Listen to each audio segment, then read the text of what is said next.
Claire Donovan reached across the nightstand and silenced it with the practiced motion of someone who had done the same thing 1,000 mornings in a row. She lay still for a moment, staring at the ceiling of her apartment on Meridian Street, listening to the low hum of Nashville waking up outside her window. October had arrived with a cool edge that crept under the door frames and settled into the floorboards, and the radiator in the corner clicked and groaned as it tried to push warmth into the room. She sat up slowly. The other side of the bed was empty, but that wasn't unusual. Derek Calloway left early most mornings. That was what he told her anyway. Early meetings, client calls, the demands of working in real estate in a city that never seemed to stop growing. She had learned not to read too much into the empty pillow beside her. Claire was 34 years old. She had brown hair that fell just past her shoulders, green eyes that her mother used to call the color of old glass, and the kind of quiet determination that people often mistook for stubbornness. She had grown up in Abilene, Texas, the daughter of a retired mechanic named Roy Donovan and a school teacher named Patricia, who had passed away from breast cancer 6 years earlier. Claire had moved to Nashville at 26 with a single suitcase, a used laptop, and a firm conviction that the music industry was where she belonged. 8 years later, she was an assistant production coordinator at Blue Ridge Sound, a mid-sized independent record label housed in a converted warehouse on Dimon Brune Street. She had worked her way up from intern to receptionist to junior coordinator to her current role, and she was proud of every step. The apartment on Meridian Street was hers, not rented with a roommate, not subsidized by family, but genuinely hers, paid for with her own checks and her own hours. The engagement ring on her left hand had been there for 11 months. The wedding was set for the following June. She made coffee, showered, dressed in dark jeans and a cream-colored blouse, and drove to work with the radio tuned to WSM, the old country station that her father had always played on Sunday mornings back in Abilene. The sky over Nashville was the pale gray of a flannel shirt, and the trees along the interstate had just begun to turn gold and amber and a deep, reluctant red. She pulled into the Blue Ridge Sound parking lot at 8:22 a.m. By 9:15 a.m., her life had already begun to come apart. The meeting was called without notice, which was the first sign that something was wrong. Claire was summoned to the third-floor conference room by a terse email from Linda Pierce, the label's head of operations, sent at 8:58 a.m., with no subject line and no explanation. Claire climbed the stairs with her coffee mug in hand, assuming it was about the Henderson Project, a young artist from Kentucky, whose debut album had been in post-production for 3 months and was running over budget. Linda was already seated when Claire arrived. So was Gary Whitfield, the label's co-founder and chief financial officer, a thick-shouldered man in his late 50s who wore the same gray blazer to every meeting and rarely spoke unless the news was either very good or very bad. His presence told Claire immediately that this was not about the Henderson Project. "Close the door, please," Linda said. Claire closed it and sat down. The next 12 minutes were delivered with the careful, corporate precision of people who had rehearsed their lines. Blue Ridge Sound was restructuring. A merger with a larger distribution company out of Atlanta had been finalized the previous week. Several positions were being consolidated. Claire's role, along with 3 others in her department, was being eliminated effective immediately. She would receive 6 weeks of severance pay and a letter of recommendation. HR would walk her through the paperwork downstairs. They thanked her for her 8 years of service. They wished her well. Claire sat very still through all of it. She did not cry. She did not raise her voice. She asked 2 practical questions about the severance timeline and the status of her health insurance coverage, received 2 practical answers, and then stood up, shook hands with both of them, and walked back down the stairs. Cleaned out her desk in 40 minutes. Her colleagues watched from the corners of their eyes, offering small, pained smiles, and whispered, "I'm so sorry," that she received with a nod and a tight-lipped expression that she hoped read as composure. She carried one cardboard box to her car, a photograph of her and her father at the Grand Ole Opry, a small cactus in a terracotta pot that she'd kept on her desk for 3 years, a coffee mug with a chip on the handle, and a folder of personal documents. She sat in the driver's seat of her Honda for a long time without starting the engine. The morning sky had darkened. Rain was coming. She didn't go home right away. She drove instead to the coffee shop on 12th Avenue South, where she and Derek had their first date, a small, warm place called Turnip Truck Corner that smelled of cardamom and old wood, and ordered a black coffee she didn't drink. She sat by the window and watched pedestrians walk by with their collars up against the October wind, and tried to organize her thoughts into something manageable. She needed to update her resume. She needed to call her friend Joanna Whitaker, who worked in artist management and might know of openings. She needed to review her savings, 3 months of expenses, maybe 4 if she was careful. She needed to tell Derek. She pulled out her phone and opened their text thread. The last message from him was from the previous evening. "Home late, don't wait up." She had replied with a heart emoji and gone to bed alone. She started typing a message. "Hey, something happened at work, can you talk?" And then stopped. Something made her pause. A small, irrational instinct that she would later think of as her body knowing before her mind did.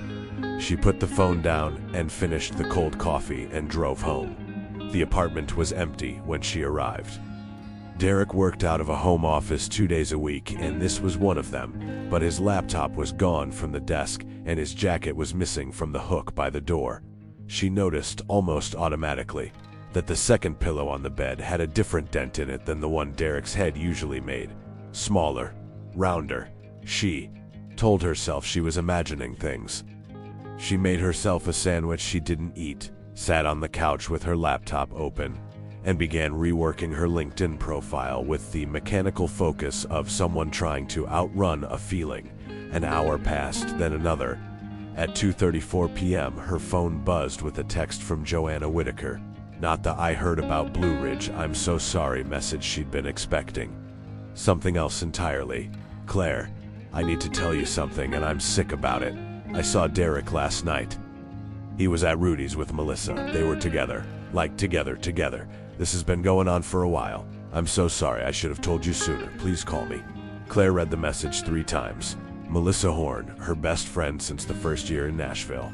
The woman who had stood beside her at her mother's funeral. The woman who was supposed to be her maid of honor in June.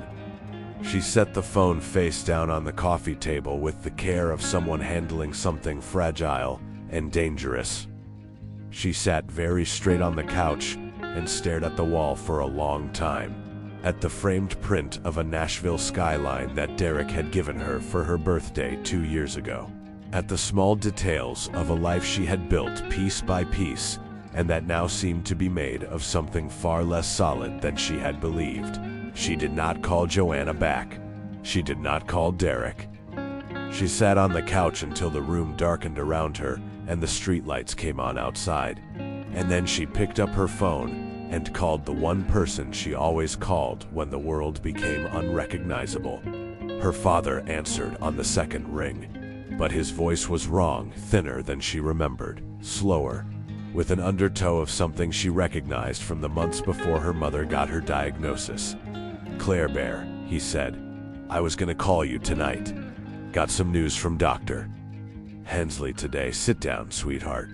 She was already sitting. Roy Donovan had been diagnosed with stage 3 colon cancer.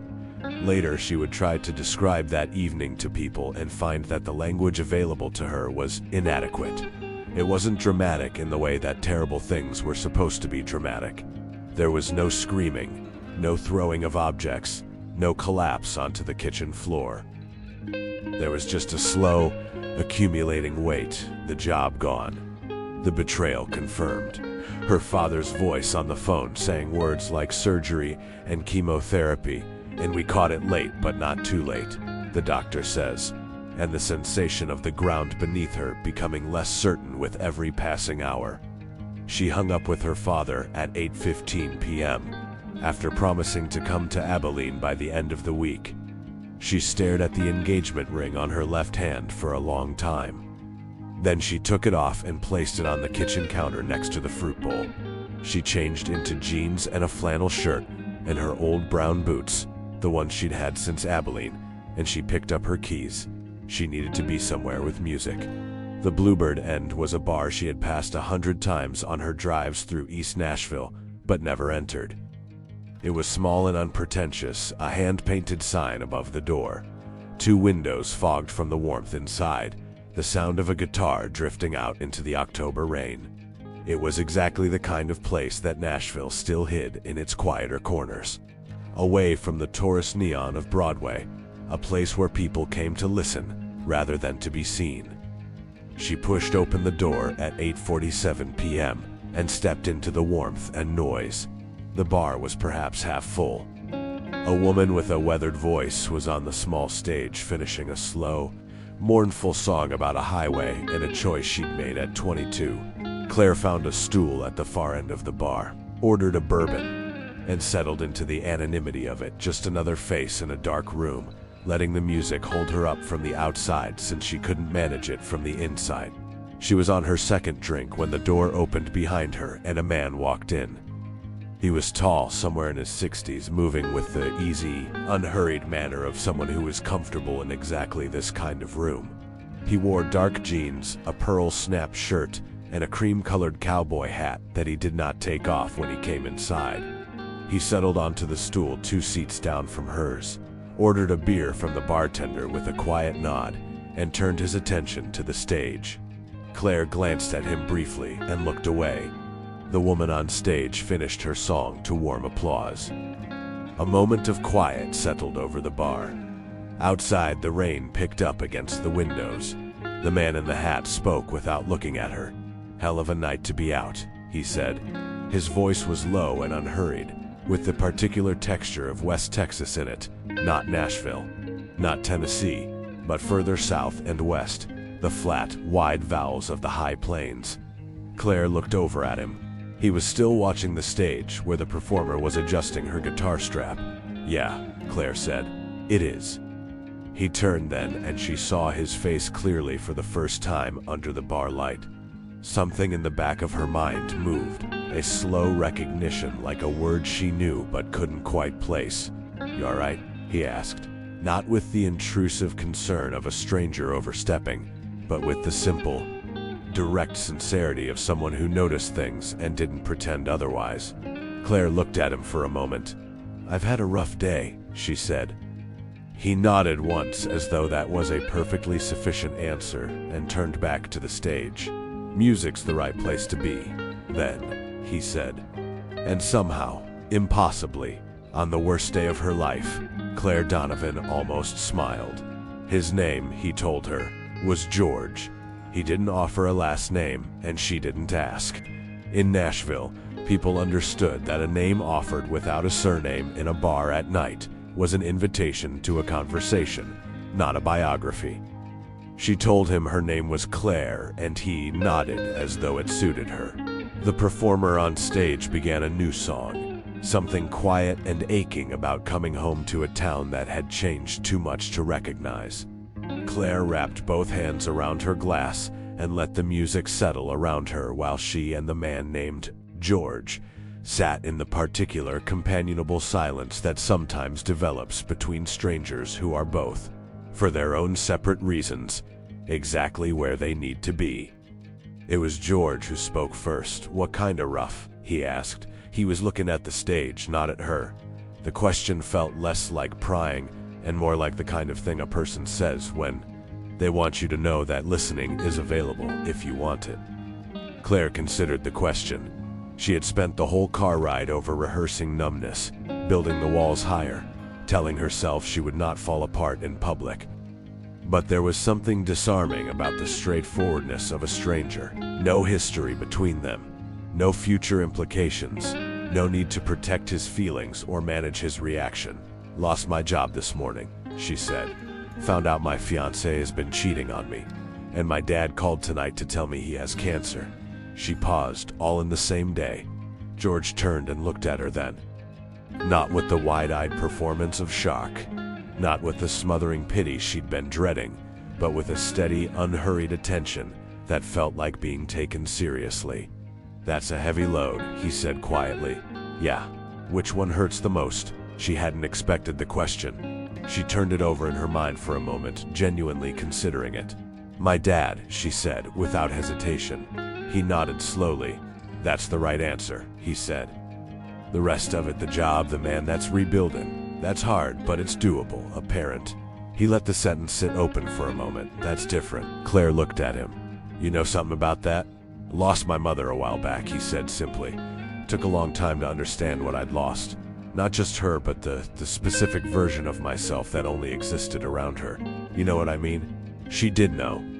She had felt it after her own mother died, the way certain parts of her personality had gone quiet without an audience who recognized them. "Yeah," she said. "I know exactly what you mean." They talked for over an hour. The bar filled and thinned around them. Performers came and went on the small stage. The rain continued outside, steady and unhurried, tracing slow lines down the fogged windows.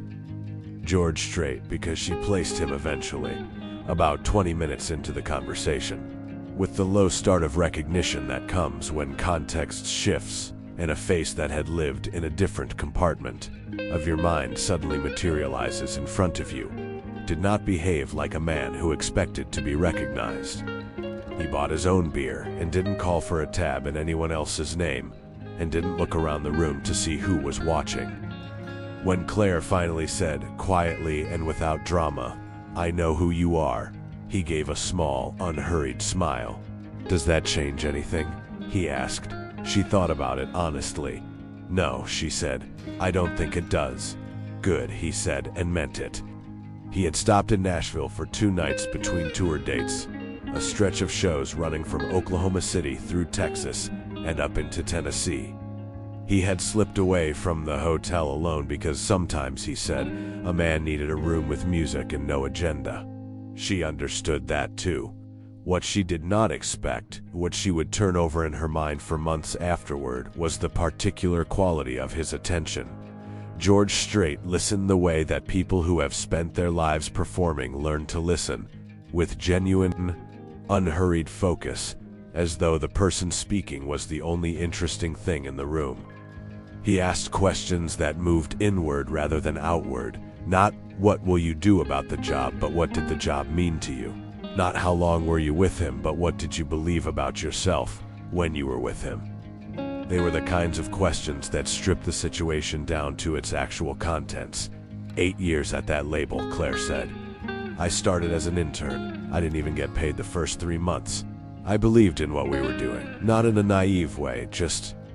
I thought the work was real. Good music reaching people who needed it. It was real," George said. "The work was real. The company's decisions don't undo the work. I know that, but it doesn't feel like it right now." "No," he agreed. "It won't for a while. Feelings work on a delay." He picked up his beer. "But you built something real. That's yours.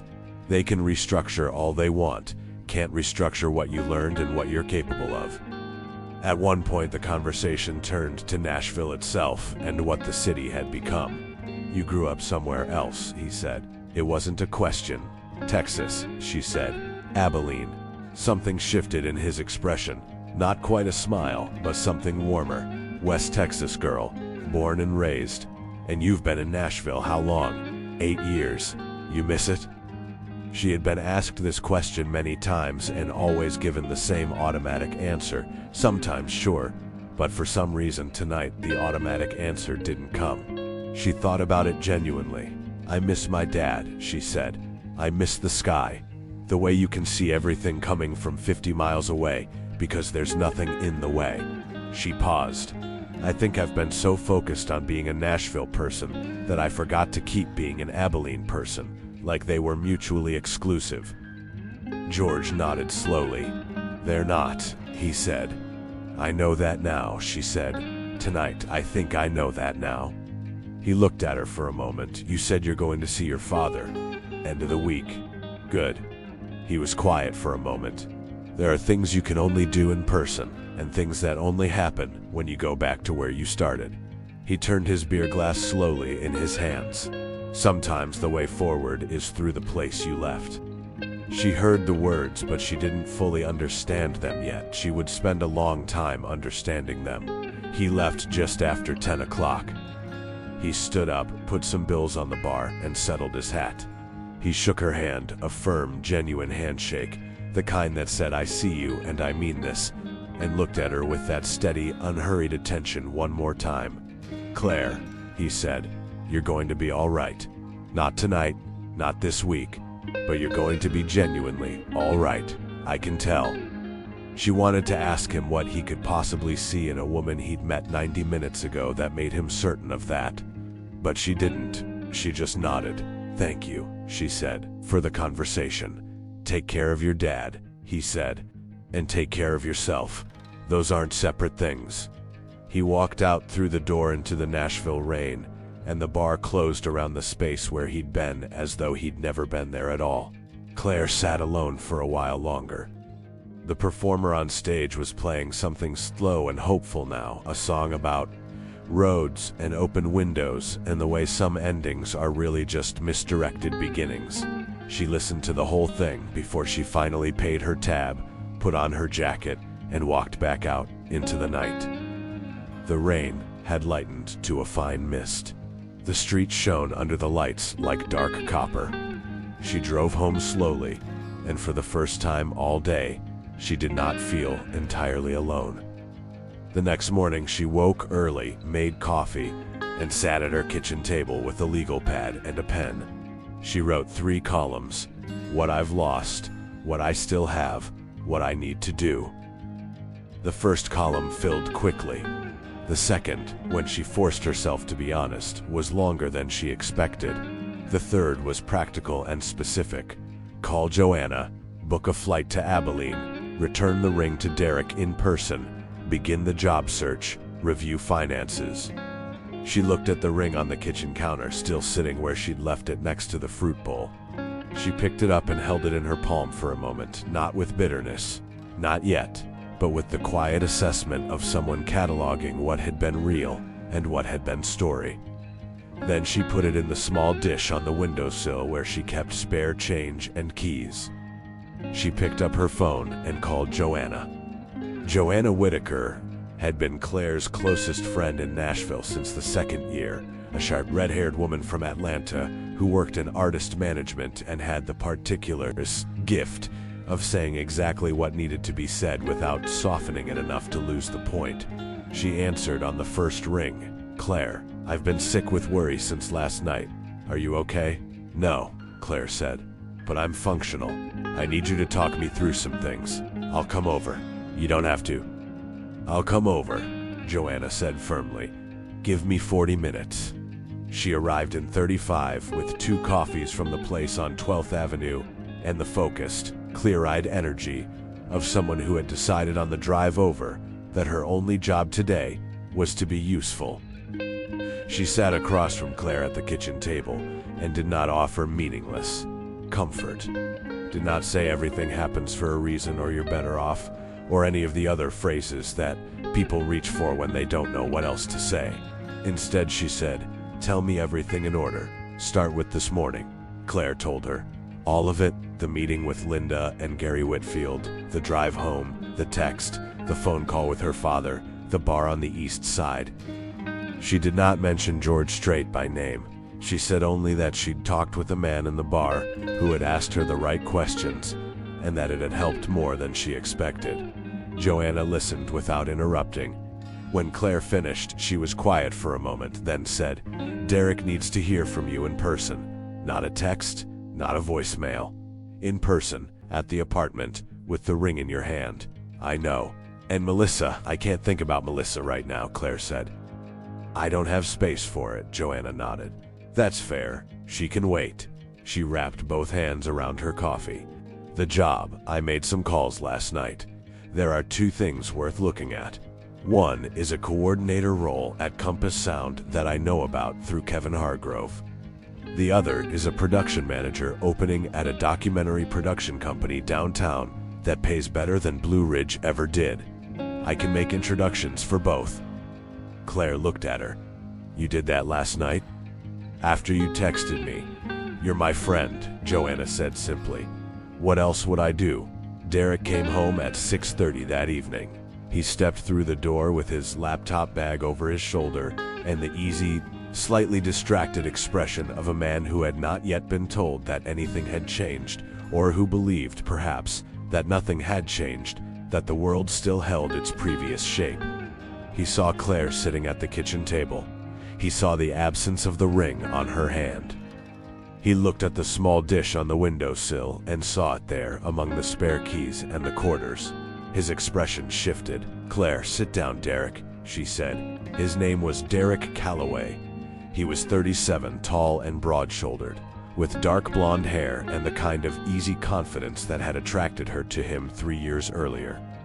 He sold commercial real estate and made good money, and had the social intelligence of someone who had learned to read rooms quickly and adjust accordingly. He sat down across from her now with the particular stillness of a man who understood that adjusting would not be enough this time. She did not yell. She did not perform anger. She told him in plain and specific terms what she knew: Joanna's message, Melissa's name, the timeline she had pieced together from small details she had chosen to ignore over the past months. And she watched him absorb it with the deflating, unheroic expression of a man who had run out of versions of the story that worked. "I'm sorry," he said eventually. "I know that it doesn't," she agreed. "I'm not asking for an explanation. I just needed to say it out loud to your face so that I know it's real and not something I misunderstood." "It's real," he said quietly. There was at least honesty in that. "I'm going to Texas at the end of the week," she said. "My dad is sick. When I come back, I need you to have found another place to stay." He looked at her for a long moment. "Claire, that's not a conversation," she said. "It's information." He left 2 hours later with the bag and the resigned, hollowed expression of a man who had made choices and was now receiving their consequences. She stood in the apartment alone after the door closed and listened to the silence of the place that was, once again, entirely hers. She thought of what the man in the bar had said. "The way forward is through the place you left." She booked a flight to Abilene for Friday morning. Abilene, Texas sits in the middle of the high plains like a small, stubborn act of human will against the enormity of the landscape. The sky there is a different proposition than the sky in Nashville, not compressed by hills and trees, but wide and absolute, stretching in every direction to a flat, uninterrupted horizon. In October, the light has a particular quality, golden and slightly melancholy, as though the sun is doing its best work on the way out. Claire's father lived in the same house on Cypress Lane where she had grown up, a single-story ranch house with a concrete porch, a detached garage, and a backyard that Roy Donovan had spent 30 years trying to get grass to grow in with mixed results. He met her at the airport in his old blue pickup truck, thinner than she remembered and moving with a care that told her the diagnosis had already begun its work on him, but with the same broad, unhurried smile that had been her fixed point for 34 years. She hugged him for a long time in the arrival lane while other passengers streamed around them. "You look tired," he said into her hair. "You look smaller," she said into his shoulder. He laughed, a real laugh, and pulled back to look at her. "Well," he said, "we got things to talk about. But first you're going to eat something. I made chili." Roy Donovan was 66 years old, retired from 28 years as a diesel mechanic at the Abilene Truck Depot, and constitutionally incapable of discussing anything serious without first providing food. They ate chili at the kitchen table under the fluorescent light that had buzzed at the same low frequency since Claire was in middle school, and he told her about the diagnosis with the practical, unflinching directness of a man who had spent his life diagnosing engine problems and was applying the same framework to his own body. Stage 3, colon cancer. detected during a routine colonoscopy that he had put off for 3 years because, as he said without apology, "I don't enjoy being poked at." Surgery was scheduled for the following Wednesday. Chemotherapy would follow, likely 6 months of it. Dr. Robert Hensley at Hendrick Medical Center had been straightforward. The prognosis was guarded but not hopeless. Early stage 3 rather than late. A fighting chance if Roy was willing to fight. "Are you?" Claire asked. "I drove 30 years of trucks back from the edge," he said. "I think I can manage a few cancer treatments." She smiled at the table. "Yeah," she said, "I think you can." She told him about the job and about Derek over the second bowl of chili. He listened with the same quality of attention she had noticed in George Strait, the West Texas way of listening that was about the person speaking rather than about what the listener planned to say next. When she finished, he was quiet for a moment. "The job, that's hard," he said, "but you've built something real. You'll build again." He paused. "The man, you're better off, that's what everyone says." "That's because everyone's right," he said without apology. "I never told you this, but Derek Calloway always reminded me of a truck with a good exterior and something rattling under the hood. You just needed the mileage to hear it." She laughed in spite of herself, a real laugh, the first one in days. "Dad, I'm not wrong," he said. She stayed for 2 weeks. Those 2 weeks had the quality of something simultaneously painful and necessary, like the cleaning of a wound. She drove her father to pre-surgical appointments and sat in waiting rooms reading outdated magazines while he talked to nurses and radiologists, with his particular brand of cheerful, no-nonsense patience. She cleaned the garage, which had accumulated 3 years of benign neglect. She cooked, not the ambitious weekend cooking she did in Nashville, but the straightforward, practical cooking of her childhood.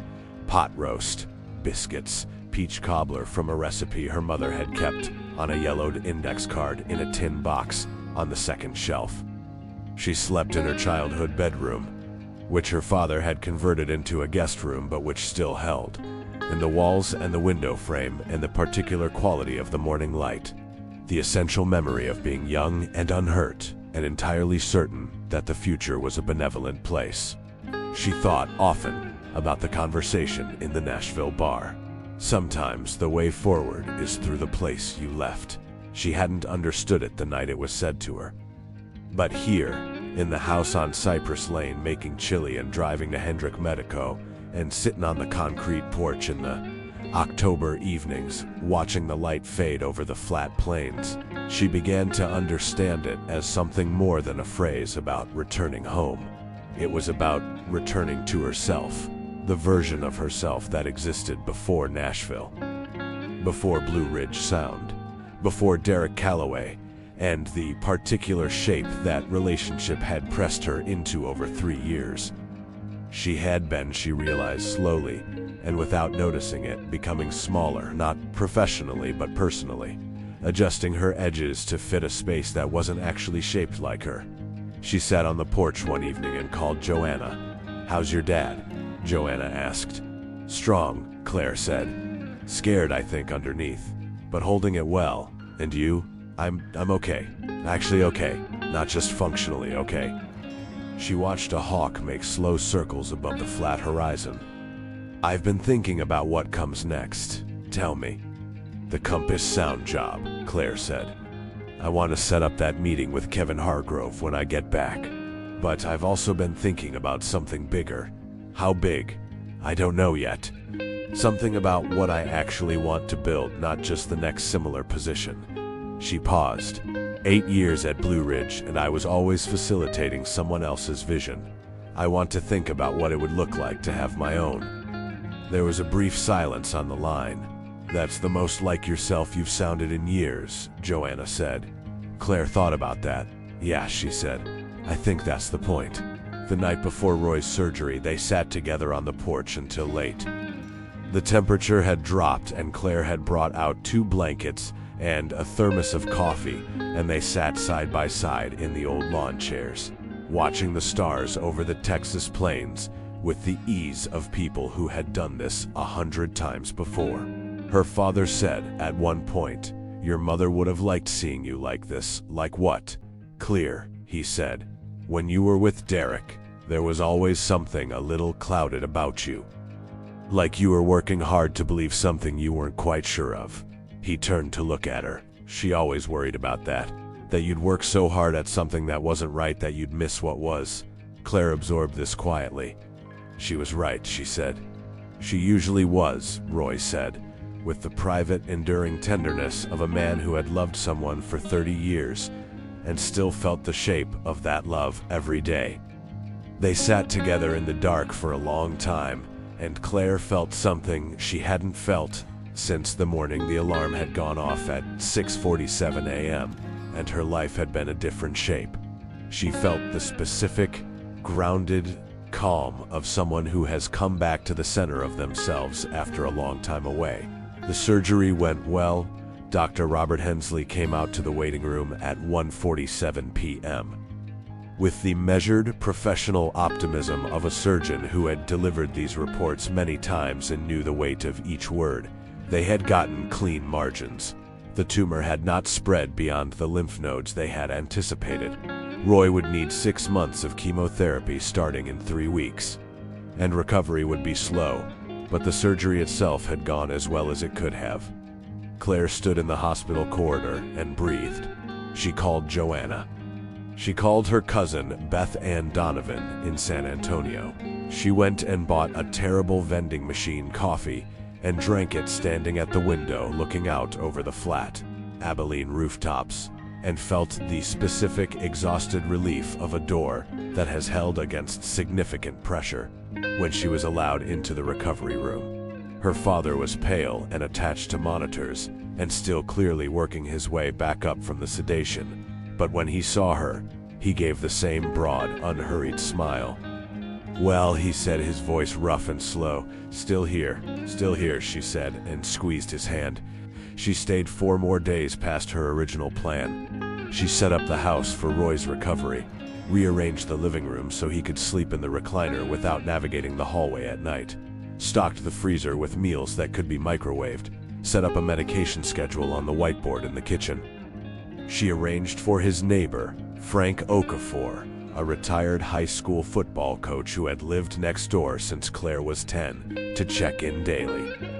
Frank Okafor was 62 and built like a defensive lineman, with a deep, carrying laugh and the practical kindness of someone who understood that being a good neighbor was a serious responsibility. He came over the evening before Claire's flight and shook her hand with genuine warmth. "I'll look after him," he said simply. Don't worry about that. She believed him. She booked the flight home. She called Kevin Hargrove at Compass Sound. She thought about what she had told Joanna on the porch, something about what I actually want to build, and felt the first faint specific shape of an idea beginning to form.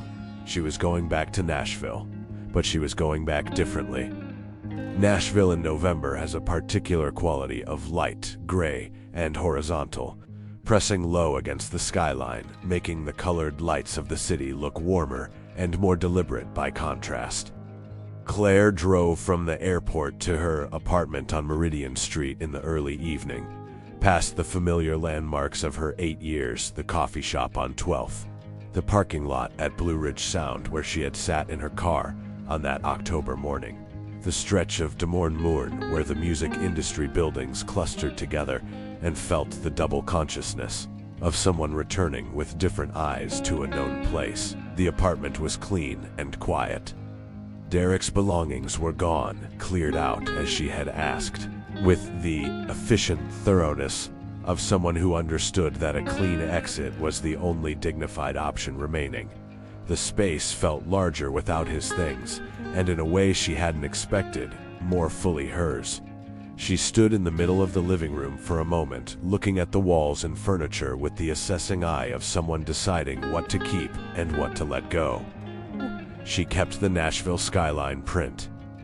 The meeting with Kevin Hargrove at Compass Sound took place 2 days after she returned, in a glass-walled conference room on Music Row, with a view of the street and a spread of coffee and pastries that nobody touched. Kevin was 45, compact and energetic, with the precise forward-leaning attention of someone who processed information quickly and made decisions at the same speed. He had known Claire by reputation from the Blue Ridge years. They had collaborated twice on distribution deals for shared artists, and he was interested in her immediately in the practical, unsentimental way of someone who knew talent when he saw it and had an open slot that needed filling. The coordinator role was good. The salary was better than Blue Ridge. The work was familiar: production coordination, artist relations, project management, and Kevin made clear that the position had room to grow. He was direct about his expectations, and she was direct about her capabilities. And by the end of the meeting, there was the distinct mutual sense of a deal being moved toward. "I want to ask you something else," Claire said as they were wrapping up. Kevin looked at her attentively. "I'm interested in the role," she said. "But I've also been thinking about something more independent. A small production consulting company, working with independent artists on the development side, not just the production coordination side. Helping newer artists navigate the early stages." She paused. "I'm not asking you to fund it. I'm asking if Compass Sound would have any interest in a consulting partnership arrangement. I bring artists to the table who aren't big enough for a full label relationship, but who have real potential. You get first right of refusal on signing them." Kevin was quiet for a moment. His expression didn't change, but his attention sharpened. "That's a different conversation than the coordinator role," he said. "Yes," she said. "Let me think about it," he said. "And let me introduce you to our VP of development before you go." Joanna took her to dinner that evening at a place on Fifth Avenue, a warm, wood-paneled restaurant where the food was serious and the lighting was kind, and listened to the full account of the Compass Sound meeting with the focused attention of someone taking mental notes. "You proposed the consulting arrangement," she said when Claire finished. "Yes, on the first meeting. Is that too aggressive?" Joanna considered. "No," she said. "I think it was exactly right. You have 8 years of relationships in this industry. The network you built at Blue Ridge is yours. Those artists, those producers, those connections. That's the asset. A coordinator role uses maybe a third of it. What you're describing uses all of it. That's what I was thinking. You need capital to start it properly," Joanna said. "Not a lot, but some. Have you thought about the numbers?" "I have a spreadsheet," Claire said. Joanna smiled. "Of course you do."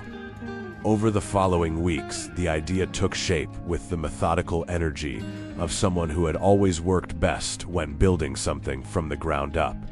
Claire set up all Donovan Creative Partners, filed the paperwork, opened a business account, and began working the phone with the deliberate focus of someone calling in 8 years of goodwill.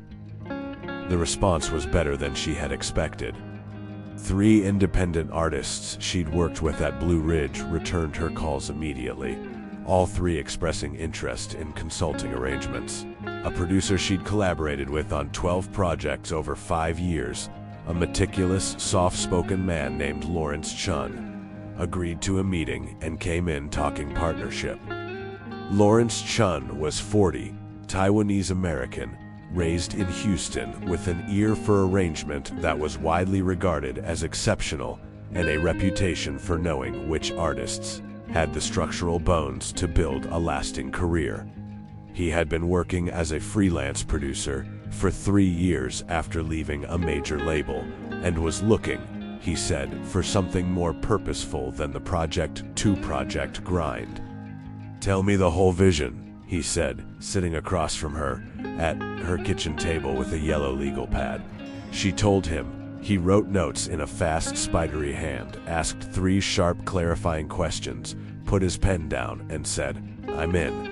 Melissa Horn called on a Tuesday in mid-November. Claire let it go to voicemail twice, then stood in her kitchen and listened to the message. Melissa's voice, unsteady and carefully controlled, saying, "I know I don't deserve a conversation, but I'd like to try to explain, if you'll let me. I'm sorry, Claire.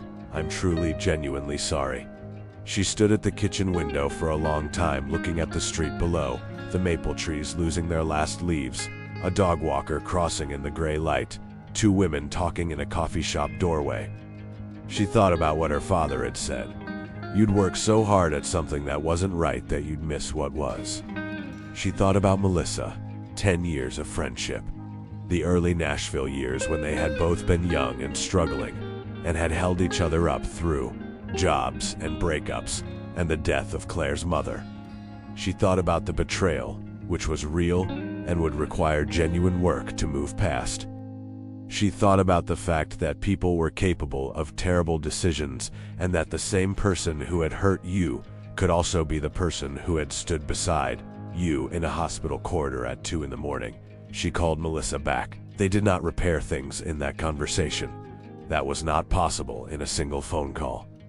But they talked for an hour, and Melissa did not make excuses. And Claire did not perform forgiveness she didn't yet feel. And when they hung up, there was the tentative, bruised acknowledgement between them that something might eventually be salvageable. Not the friendship they had had, but perhaps something new that knew its own fragility. It was enough for now. Kevin Hargrove called back 3 weeks after their first meeting. Compass Sound was interested in the consulting partnership on a trial basis. They would not fund the company directly, but they would formalize a first right of a refusal agreement for any artist. Developed under the Donovan Creative Partners umbrella, who reached a defined commercial threshold. It was a commitment of attention rather than capital, but in the music industry, attention from a serious label was a form of currency. I want to be clear, Kevin said. This is experimental. We're doing this because I believe in your instincts. If the first artist you bring us doesn't pan out, the conversation changes. Understood, Claire said. Do you have someone in mind? She did. Her name was Abby Reeves, 23 years old, from a small town outside Knoxville, Tennessee, with a voice that sat somewhere between raw and technically precise, the specific combination that made A&R people lean forward. Claire had seen Abby perform at an open mic on Broadway 8 months earlier before everything had fallen apart, and had made a mental note to follow up when the timing was right. The timing was now right. She called Abby Reeves the following morning. The first Donovan Creative Partners client meeting took place in Claire's apartment on a rainy December afternoon, around the kitchen table that had become the unofficial headquarters of everything she was building. Lawrence Chun was there with his yellow legal pad. Abby Reeves arrived in a borrowed coat that was 2 sizes too large, with a guitar case on her back, and the careful, slightly armored expression of someone who had been told to manage their expectations. Claire made coffee and told Abby exactly what she was building and exactly what she could offer. Artist development consultation, production guidance through Lawrence's expertise, industry introductions through her own network, and a formalized pathway to a Compass Sound conversation if the work supported it. She was honest about what was guaranteed, nothing, and honest about what was possible, a great deal, if the work was right and the timing aligned. Abby Reeves sat across the table with her coffee and her oversized coat and listened with the same intensity she brought to a performance. When Claire finished, Abby said, "Why me? You could have gone to anyone with a bigger profile." "Because you have something that bigger profiles sometimes don't," Claire said. "You have the actual thing. The real voice. Not manufactured. Real. And I'd rather build something real from the ground up than manage something polished that's already gone as far as it's gonna go." Abby looked at her for a moment. Something in her expression shifted, the armor lowering slightly. "Okay," she said. "Let's do it." Claire called her father every evening during this period. He had begun his chemotherapy in early December and was managing it with the same practical, forward-leaning focus he brought to everything, tracking his symptoms methodically, keeping to a routine, walking 2 miles a day on the days his energy allowed, maintaining the dark, dry humor that had always been his particular way of holding difficult things at a bearable distance. "The oncologist says the response is good," he told her one evening, his voice steadier than it had been in weeks. "Numbers are moving in the right direction. Dad, don't cry yet," he said. "Wait until there's a reason. Right now there isn't. Those are good numbers. That's a reason. That's a data point, he said. We need more data points. We collect them calmly. A pause. How's the business? Growing, she said. Tell me, she told him. He listened with the same focused attention he brought to engine diagnostics, asking specific questions about cash flow and contract terms and the Compass sound arrangement, and offering the particular brand of practical wisdom that came from a man who had spent 30 years solving mechanical problems and understood that the core principles of building something reliable were the same regardless of the object being built. The key is the foundation, he said. Do the foundation right and the rest follows. Hurry the foundation and everything above it is suspect. I know, she said. You're doing it right, he said. I can hear it. She sat for a while after they hung up in the quiet of her apartment, listening to the Nashville winter settle around the building. The radiator clicked and groaned. The street below was quiet. The lights of the city pressed against the dark sky in that particular way that made Nashville feel, even in its hardest seasons, like a place where things were made and made real. She thought of a bar on a rainy October night, a man in a hat who had asked the right questions. The way forward is through the place you left. She understood it now fully, not just as an instruction about Abilene, but as a principle about herself. The place she had left was not a city. It was a version of herself that she had abandoned in the beastliness of building a career and sustaining a relationship that she now understood had been asking her to be smaller than she was. The way forward had required going back through that, back through the loss, back through the grief, back through the honesty about what had been wrong and what she had been avoiding, before she could build anything that would actually hold. She opened her laptop. She had a proposal to finish. Spring arrived in Nashville with the deliberate, unhurried generosity that the city did better than almost anywhere else. The trees on Meridian Street leafed out in sequence, first the redbuds, shockingly pink against the gray March sky, then the maples, then everything else in a long rush of green that transformed the streets over the span of 2 weeks into something that felt entirely different from winter. Claire Donovan was 35 years old. She had brown hair that fell just past her shoulders and green eyes that people still sometimes called the color of old glass, and she was sitting at her kitchen table on a Tuesday morning in April with a cup of coffee and a contract from Compass Sound that had arrived by email the previous evening, and she was reading it for the 4th time to make sure she understood every line. Abby Reeves had her deal. Not a massive deal. This was not a story about overnight transformation or improbable triumph.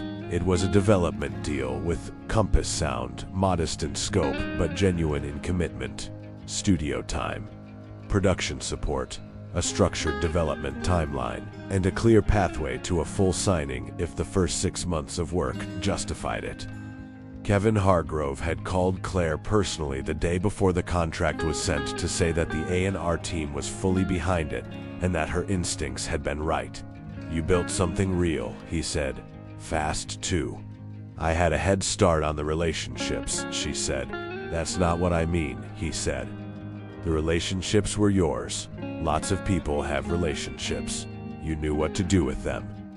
Lawrence Chun had formalized as a co-founder of Donovan Creative Partners in February, bringing with him 2 additional artists from his own freelance network and the kind of production infrastructure that gave the company's real operational weight. They had moved the operation out of Claire's kitchen and into a small, shared office space on Elliston Place. Nothing grand. 2 rooms and a conference area and a window that looked out over a parking lot, but real, physical, professional. The kind of space that told people you were serious.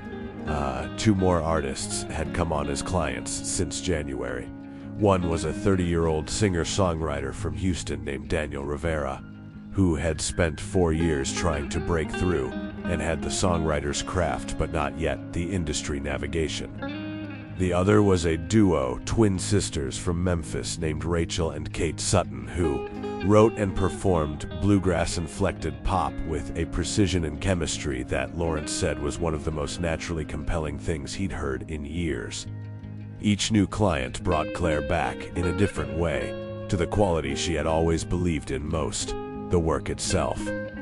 Not the industry machinery, not the commercial calculations, but the actual music, the specific, irreplaceable thing that happened when someone with genuine talent and genuine effort made something that reached through a speaker and into a stranger's chest and changed, however briefly and slightly, the shape of what that stranger was feeling.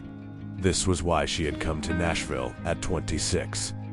She had almost lost sight of it in 8 years of coordination and production scheduling and budget management. The October that had broken her open had also, in ways she was still discovering, given it back. Roy Donovan finished his chemotherapy in early April. Dr. Hensley scheduled a full scan for mid-April, and Claire flew to Abilene for the results. She sat in the same waiting room at Hendrick Medical, the same outdated magazines, the same particular quality of institutional light, the same low hum of a building full of people waiting for important news, and held her father's hand and did not speak much, because there was nothing useful to say, and Roy Donovan had never required filling of silences. The news was good, not perfect, cancer did not work in certainties, and Dr. Hensley was careful to frame the results within the appropriate medical context of ongoing monitoring and vigilance. But the tumor markers were dramatically reduced. The imaging showed no new spread. The treatment had done its work. Roy was, in the language of oncology, in a strong response state, and the prognosis had shifted from guarded to cautiously optimistic. Roy Donovan, sitting in Dr. Hensley's office in a flannel shirt and his good boots, received this news with a nod and a measured smile and said, "I told you those trucks didn't get the best of me." Dr. Hensley, who had heard a great many responses to good news in his career, said, "No, Mr. Donovan, I don't think they did." Claire sat beside her father and felt the particular quality of relief that is not the end of worry, but the genuine, evidence-based loosening of it, the shift from bracing against the worst to beginning, cautiously, to imagine the future as a welcoming place again. She drove her father home and made pot roast, and they sat at the kitchen table under the fluorescent light that buzzed at the same frequency it always had. And Roy told her about Frank Okoffer's plan to finally install a proper deck in the backyard, and about the new diesel mechanic at the old depot who'd called him in twice for consultations, and about the bluebonnets that had come up along the highway south of town. And Claire sat across from him and ate her pot roast and felt, for the second time in 6 months, the specific, grounded calm of someone back at the center of herself. She drove by the old neighborhood on her last evening in Abilene, not with any particular intention, but because sometimes the body moves toward things the mind hasn't fully articulated yet. The streets of her childhood were unchanged in the ways that mattered. The same flat sky, the same quality of evening light, the same wide, quiet avenues with their low houses and their yards where sprinklers ran in slow, patient arcs against the dry Texas air. She drove past the elementary school where her mother had taught 3rd grade for 19 years, past the mechanic shop where her father had spent the best decades of his working life, past the church on Sales Boulevard where she had sat in the same pew every Sunday morning until she was 18 years old, and certain that the world beyond Abilene was the only world worth having. She understood now that she had been wrong about that. Not wrong about leaving, leaving had been right, and Nashville had been real, and the life she had built there was genuinely hers, but wrong about the either or of it. Wrong to believe that becoming a Nashville person had required the slow, quiet retirement of the Abilene person she had always been. She pulled over on a side street a few blocks from the house on Cypress Lane and sat with the engine idling, watching the last light drain from the western sky in the particular colors of a Texas October evening, peach and amber and a deep, burning coral that faded over the span of 10 minutes into the luminous, absolute dark of the high plains night. She thought about the bar on the east side of Nashville, the rain on the windows, a man in a hat who had asked her which loss hurt the most and had known from her answers something about who she was. She thought about what it meant to be seen clearly by a stranger, the particular grace of it, the way it sometimes takes someone with no stake in your story to reflect the true shape of it back to you. She had not seen George Strait again after that night. She had not tried to. There was something right about the completeness of that single conversation, a door that had opened exactly as wide as it needed to, and then gently, properly closed. She had read in the months since about his foundation work and his continued touring and the quiet, enduring permanence of his presence in country music, and she had felt, each time, a private and uncomplicated gratitude. She had never told anyone except Joanna that it had been him. Joanna had listened to the full account with wide eyes and then said with characteristic directness, "Of course it was. Of course the universe sent you George Strait on the worst night of your life." And then she had laughed, and Claire had laughed, and the whole impossible, specific, real thing had settled into the category of stories that are true, but that you keep close because their truth is part of what makes them matter. She drove back to Cypress Lane and parked in the driveway and sat for a moment before going inside. The lights were on in the kitchen.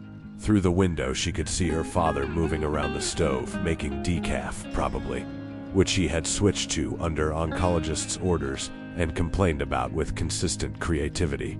Frank Okoffer's truck was in the neighbor's driveway, and the sound of a baseball game drifted over the fence from his television. She got out of the car and stood in the cool April night, breathing the particular smell of Abilene in spring, dust and cedar, and something faintly sweet she had never been able to name, and let herself feel the fullness of the moment without rushing it or qualifying it or reaching past it toward the next thing. She was 35 years old. She had a company that was building something real, with a partner she trusted and artists who were worth believing in. She had a father who had fought and was winning. She had a friend in Joanna who had shown up without being asked and stayed without being thanked enough. She had an apartment on Meridian Street that was entirely unambiguously hers. She had the particular hard-won clarity of someone who has been broken open by a single catastrophic day and has discovered, in the breaking, that what was inside was more solid than what had surrounded it.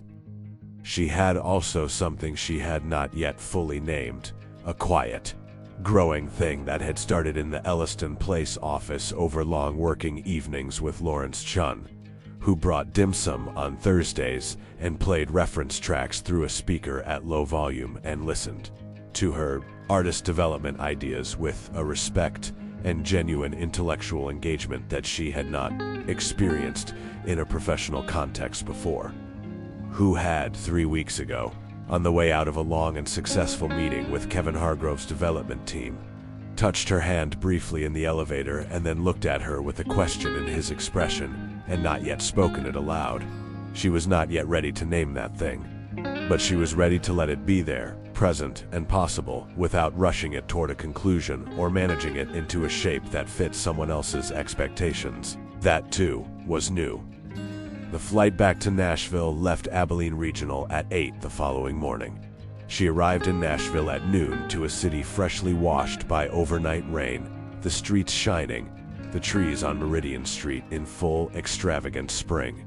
She drove from the airport with the windows down and the radio on WSM, the old country station, same as always, and let the music come through the open windows and mix with the wind and the smell of wet asphalt and new leaves. A George Strait song came on as she turned onto her street. She did not take it as a sign. Signs were the territory of a different kind of story, and this was not that kind of story. This was a story about a woman who had lost everything in a day and had spent 6 months building herself back, not to the shape she had been before, which had always been a little off, a little adjusted, a little smaller than the truth of her. but to something more accurate, more genuinely hers. She turned the radio up. The song was The Chair, slow and warm and particular, with that voice that carried in it everything West Texas had ever meant: the flat sky, the wide roads, the deep, unhurried conviction that some things were worth taking your time with. She pulled into her parking spot and sat for a moment, listening to it all the way through. Then she went inside and made coffee and opened her laptop and got to work.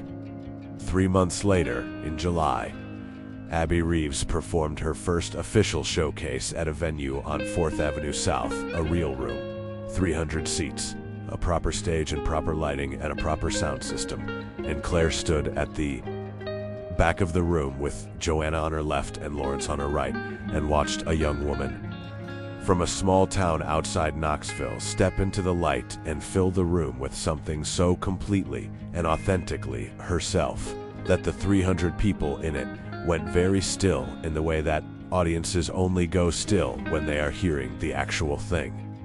Kevin Hargrove was in the room. His VP of development was in the room. 3 other industry people Claire had personally invited were in the room, but she was not watching them. She was watching Abby, the way she stood at the microphone without affectation, the way her voice moved through the room with that specific, irreplaceable quality that had made Claire notice her at an open mic 8 months earlier on a different, more innocent version of this Nashville life. Lawrence leaned close and said quietly, "You are right about her." "I know," Claire said without taking her eyes off the stage. He smiled. She could feel it without looking at him. After the show, in the green room, Abby Reeves hugged her with the specific, full-bodied gratitude of someone who understood what had been given and was not taking it lightly. "This happened because of you," Abby said. "This happened because of you," Claire said. "I just opened the door. You walked through it." Abby pulled back and looked at her with those wide, clear eyes. "Why'd you open it for me, honestly?" Claire thought about a bar on a rainy October night, a stranger who had asked the right questions, the particular grace of being seen clearly at the moment when you most needed it. "Because someone opened a door for me," she said simply, "when I needed it most." Abby nodded, as though that was a sufficient and complete explanation, which it was. She called her father from the parking lot after the showcase. It was late, past 11, but Roy Donovan kept the hours he kept, and she knew he would be awake, sitting in the recliner with the baseball game on low and the decaf getting cold on the end table. He answered on the second ring. "How'd it go?" he said, without preamble. "It went the way it was supposed to," she said. "Better than that, actually. Tell me," she told him. He listened with the full, particular attention that had always been his best gift to her. The mechanic's focus, the diagnostician's patience, the parent's deep, abiding investment in a life he had helped to build and could not stop loving. When she finished, he was quiet for a moment. Then, "Your mother would have loved this," he said. "All of it. The company, the artists, the whole damned thing. I know. She'd have said you took too long to get here." Claire laughed. "She would have." "I think you got here exactly when you needed to," he said. "Not a day early, not a day late." She stood in the warm July night with the lights of Nashville around her and the sound of the city doing what it did best: making and remaking, building and rebuilding, turning the raw material of human feeling into something that could be shared and carried and remembered. "Thanks, Dad," she said. "Always," he said. "Drive safe." She hung up and stood for a moment longer, looking up at the Nashville sky. Not the flat, absolute dark of the Abilene Plains, but the particular, urban glow of a city that never fully darkened. The light of 100,000 lives pressing upward against the summer night. Then she got in her car and drove home, through streets she knew and had chosen and would continue to choose, to the apartment that was entirely and unambiguously hers.